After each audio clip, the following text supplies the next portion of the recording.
여러분 안녕하십니까? 우리는 요즘 매일 쏟아지는 뉴스 속에서 살고 있습니다. 가끔 어떤 게 진실인지 의문이 들 때도 있습니다. 뉴스도 가려보는 지혜가 필요합니다.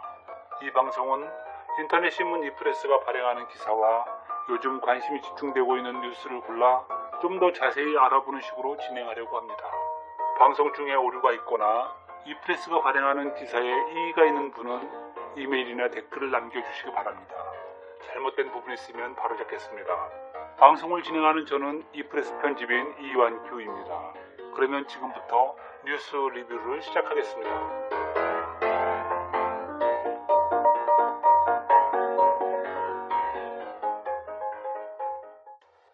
오늘은 연일 뉴스거리가 되고 있는 공지영과 김부선의 전화통화 녹음 파일이 유출된 문제와 관련해서 과연 누가 그 파일을 공개했을까 하는 내용을 한번 서로 생각해 보자는 차원으로 그 내용을 한번 다뤄보겠습니다.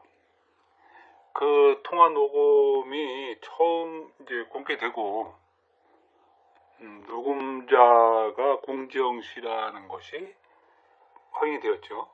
그래서 그 이창윤이라는 분이 팟캐스트 방송에 나가가지고 말하기를 그 바른미래당 하태경 의원이 김부선의 연락처를 줘서 그걸로 처음 통화를 하게 됐다.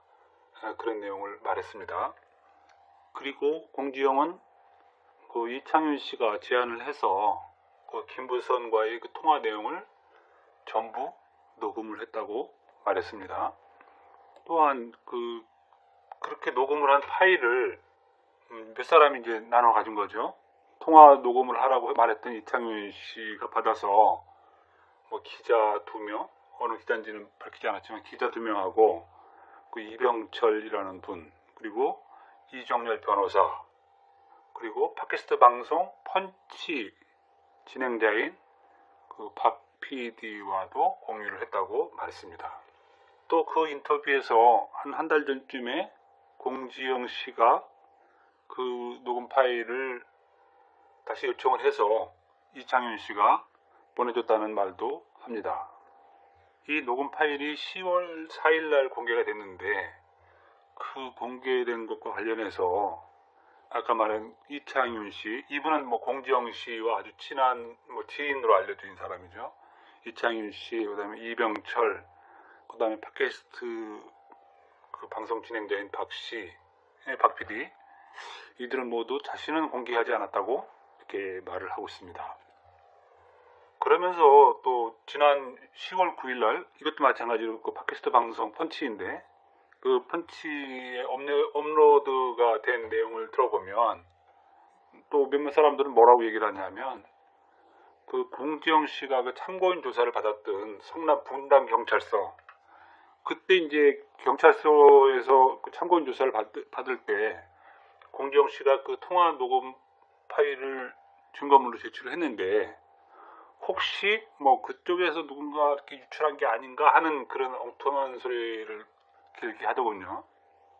그렇게 참 어처구니없는 소리까지 합니다. 그러니까 이 말을 풀어보면 성남에 있는 분당경찰서 경찰관과 관련된 누가 그 공지영 씨가 제출했던 그 통화 녹음 파일을 그렇게 편집을 해서 그렇게 올렸다는 그런 소리로 들리기 때문에 참 왜 어떻게 저런 생각을 이야기를 할까, 그것도 방송에 나와서 그런 이야기까지 버젓이 할까, 그런 생각이 들더군요.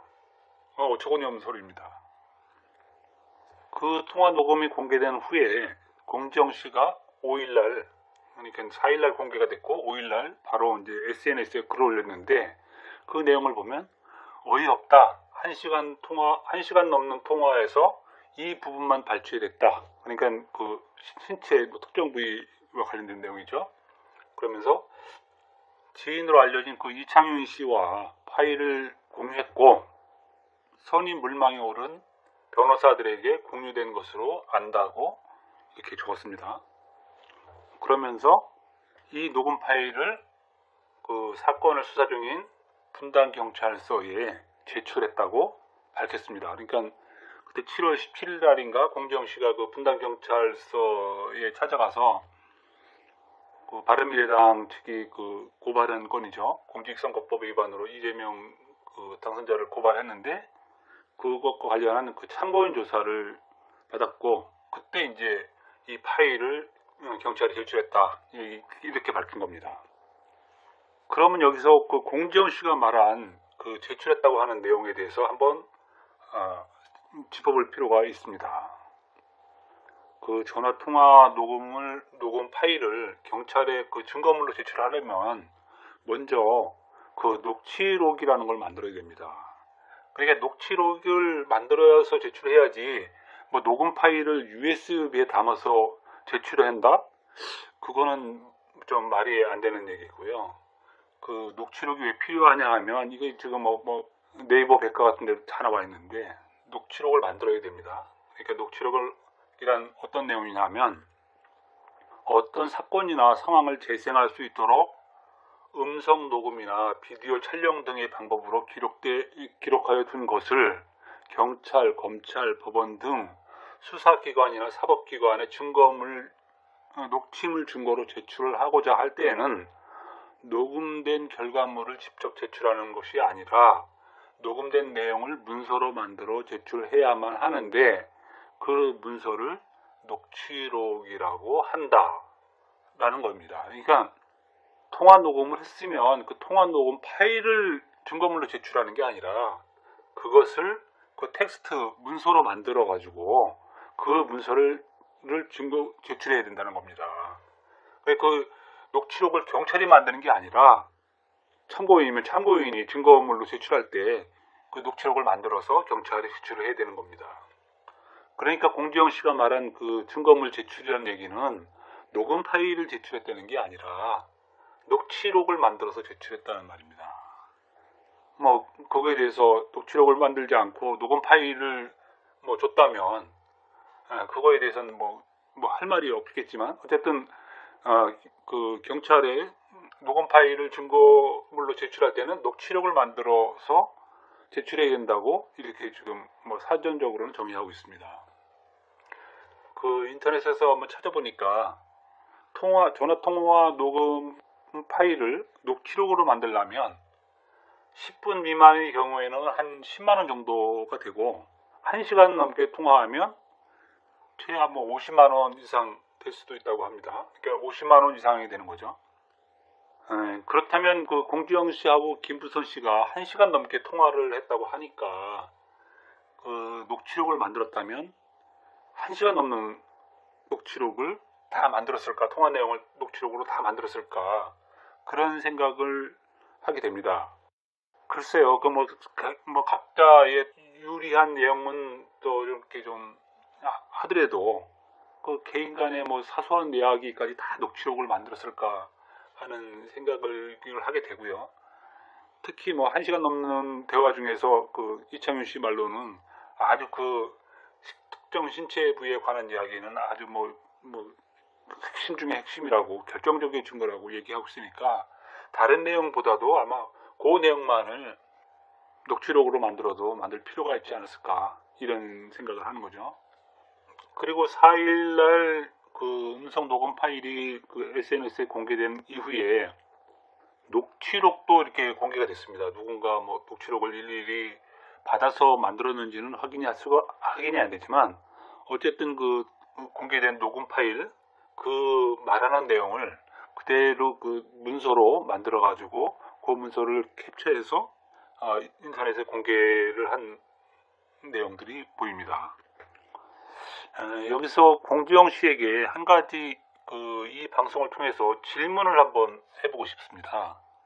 그러니까 그 7월 17일 날 분당경찰서에 그 참고인 조사를 받으러 갔을 때 경찰에 그 녹음 파일을 증거물로 제출했다고 했는데 그때 녹음 파일을 어떤 상태로 제출했는지가 먼저 궁금하고요. 두 번째는 그 만약에 녹취록을 만들었다고 하면 그 녹취록을 그 통화 내용 전부 1시간 내용 전부를 녹취록으로 만들었는지 아니면 이번에 그 공개된 부분과 같은 그렇게 핵심적인 내용만 녹취록으로 만들어 제출했는지 그걸 좀 한번 알고 싶습니다. 왜냐하면 만일 그때 공지영 씨가 그때 통화 내용 전부를 녹음을 했던 거를 전부 다 증거물로 만들기 위해 가지고 다 그거를 그 많은 비용을 들여 가지고 그 녹취록을 만들었다면, 그래서 그걸 제출했다면, 뭐 이번에 어떻게 보면 공개된 그 녹음 파일하고는 직접적인 관련이 있다고 볼 수가 없겠습니다만, 하지만 만약에 이번에 공개된 녹음 파일과 그 녹취록이 내용이 같은 것이라면, 그러니까 처음 시작하는 부분과 끝 부분이 같은 것이라면, 그렇다면 그것은 결국 그 파일을 그렇게 자르고 녹취록을 만들고 한 거는 그 경찰에 제출하기 위해서 공지영 씨가 만든 것이니까, 그렇다면 이번에 공개된 파일과는 전혀 뭐 관련이 없다, 이렇게 주장하기는 좀 어려워 보입니다. 이번에 어쨌든 공개된 그 음성 파일로 해가지고 이재명 경기도지사는 아주 치욕스럽고 뭐 심각한 그 명예훼손과 모욕을 당한 것이죠. 그렇게 당했다고 봅니다. 그러니까 그때 그 경찰에도 녹취록을 만들어서 제출을 했다고 하면, 그 녹취록을 만들 때 공지영 씨는 그런 뭐 사실이죠. 통화 내용을 녹음을 했다든지, 또 아니면 그걸로 녹취록을 만들어서 경찰에 제출할 것이라든지, 그렇게 말하는 사실에 대해서, 그런 내용에 대해서 그 대화의 상대방인 김부선 씨하고 그런 이야기를 하고, 또 김부선 씨의 허락을 받았는지 그것도 또 묻고 싶습니다. 왜냐하면 김부선 씨가 허락을 했다면 그 이번에 통화 녹음 파일이 공개된 것도 어떻게 보면 김부선 씨도 같이 책임을 나중에 뭐 묻게 될 일이 생기면 같이 물을 수가 있는 것이죠. 하지만 그것이 뭐 김부선하고 상관없이 그냥 공지영 작가가 일방적으로 편집을 하거나 아니면 통화 녹취록을 만들어서 제출했다면, 그것 때문에 나중에 문제가 생긴다면, 글쎄요, 그거는 또 김부선 씨가 가만히 있을지, 그런 내용에 대해서 또 한번 생각을 해보게 됩니다. 만약에 그 공지영 씨가 그 통화 녹음을 하면서 김부선 씨의 동의가 없었고, 그런데 그거를 통화 녹음을 몰래 녹음을 해서 그거를 이제 이창윤 씨를 통해서 여러 사람하고 공유를 했다는 건데, 이 과정에서 또 이제 그 일부가 그 중요한 내용이죠. 또 어느 분의 그 명예를 아주 실추시킬 수 있는 그런 중요한 내용이 일부가 공개됐다고 하면, 그것과 관련해서 우리나라는 그 통신비밀보호법이라는 게 있는데, 그것과 관련해서 그 문제가 될 가능성이 있는지, 그것도 한번 좀 따져봐야 됩니다. 그런 과정에서 협의가 안 된 상태로, 아니면 허락이 안 된 상태로 그렇게 공개가 되고 그랬다면, 그건 뭐 김부선 씨가 오히려 또 대화의 상대자인 뭐 공지영 씨라든지 그 파일을 공유했던 사람들, 또 뭐 그걸 공개했던 사람들을 상대로 또 뭐 고소할 수 있는 가능성도 있을 수 있다고 봅니다. 이와 관련해서 제가 이제 여러 가지 판례를 저는 찾는 데까지 찾아봤는데, 뭐 제가 전문 법조인이 아니다 보니까 또 그걸 뭐 제가 검색해 보는 데는 한계가 있었습니다. 그런데 그 관련해서 우리나라에는 어떤 경우가 있냐 하면, 만약에 자기가 그 양반 간에 서로 통화를 했는데, 그 대화의 상대방이 허락 없이 그것을 뭐 어떤 그 녹취록을 만들어 가지고 누군가 다른 사람이 마음대로 활용을 했을 경우에는, 그 대화의 상대방은 사실은 자기의 그 음성이 또 함부로 이렇게 그 자기 허락 없이 사용되는 거기 때문에, 그런 경우에는 우리나라의 헌법 제10조 제1문과 제17조에서 보장하는 그 음성권, 이때의 음성권이라고 하면 김부선의 음성권이겠죠. 음성권은 물론이고 사생활의 비밀과 자유를 부당하게 침해하는 행위가 될 수도 있다는 것입니다.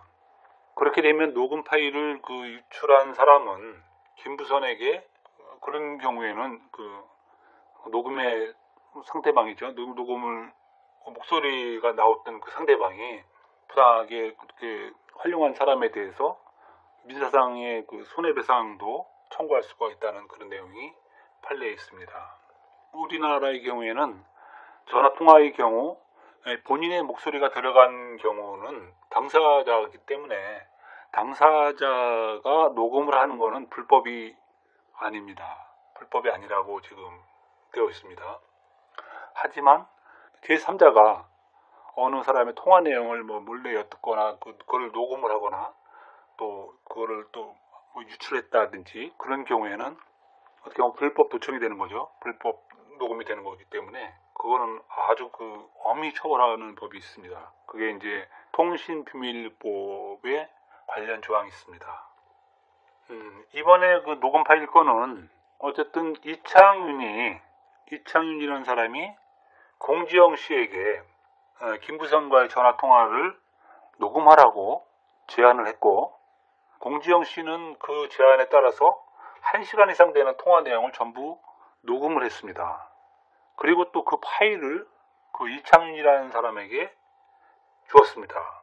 물론 유출하면 안 된다는 각서를 받았다고 하는데 그 내용이 각서 내용이 사실인지는 확인이 안 됩니다만 어쨌든 그 각서를 받았다고 하는 게 무슨 의미가 있는지는 모르겠습니다. 그건 두 사람 간의 약속이니까. 어쨌든 그 파일을 김부선과의 통화 내용이 전부 담긴 그 파일을 그 이창윤 씨, 처음에 그 파일을 만들려고 제안을 했던 이창윤 씨에게 주었던 것입니다. 그리고 그 녹음 파일을 누군가 입수한 거죠. 누군가 입수해가지고 그 내용 중에서 이번에 공개된 아주 그렇게 좀 내용 1시간 내용 중에서 가장 결정적인 내용을 그 내용만을 그렇게 잘라가지고 편집을 해서 이번에 공개를 한 겁니다. 그러면 김부선 씨 입장에서 볼 때는 자기도 모르게 누군가 자기와의 통화를 녹음을 했고 그 녹음 파일을 또 자기도 모르게 다른 사람에게 건네지고 또 그 녹음 파일이 자기도 모르게 또 공개가 되고 그래서 엄청난 비난에 자기가 직면하게 되고 그랬을 경우에는 김부선의 입장에서는 상당히 어떻게 보면 화가 날 수도 있는 그런 상태라고 보여집니다. 그 경우에 통신비밀보호법 그게 제3조인데 제3조와 관련돼서 위법사항이 있는지 좀 어느 법정이 나서가지고 이런 법률적 검토를 한번 철저하게 해봤으면 하는 바람이 있습니다. 그리고 앞서 말했는데 이제 어떤 일부 사람들이 그 팟캐스트 방송에 나가가지고 공지영이 참고인 조사를 받았던 경찰에 나가가지고 제출했던 그 증거물을 가지고 경찰이 공개했다는 둥 했을 것이라는 둥 이런 억측성 이야기를 하는데 참 어처구니 없는 이야기입니다. 그런 위험한 소리를 그냥 방송에 나와가지고 그냥 킬킬거리면서 이야기를 하고 그러는데 그러면 안 되죠. 그런 일은 경찰이 할 수도 없고 경찰이 왜 그런 일을 합니까? 할 이유도 없습니다. 할 수도 없고 할 일도 없다. 그러니까 그런 이야기는 하지 마시기 바랍니다. 아무튼 연일 확인되지 않은 확인할 수도 없는 이재명 경기도지사의 특정 신체 부위에 대해서 온갖 이야기들이 다 진짜 뉴스에 뉴스로 터지고 있습니다. 이재명 지사는 참으로 수치스럽다고 그걸 어떻게 다 말로 말하겠습니까? 그런 이재명 지사에게 온갖 사람들이 그냥 이재명 지사한테 커다란 점을 하나 붙여놨다고 그런 겁니다.